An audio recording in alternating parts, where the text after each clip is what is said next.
Hello guys, today I've got JBL Endurance Peak 4 and I'm going to show you how to install and set up the application for your iPhone.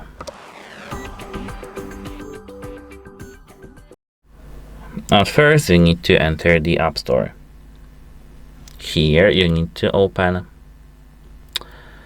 wait a moment, I've got some alerts. Here you need to enter the search bar. Here in the search you need to type JBL Headphones.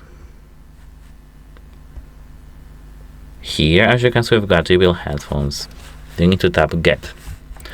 After tapping Get, you need to authorize yourself using the Face ID, Apple ID, password, and of course account, or Touch ID depending on the device you use. Let me quickly log in. Now here we've got it. We're going to hit install.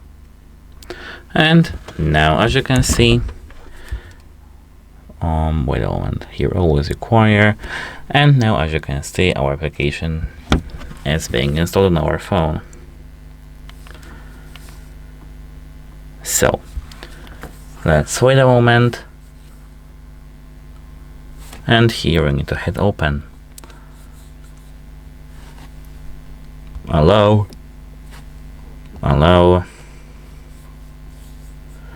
get started, accept. And now that's how to install and set up the application. Bye!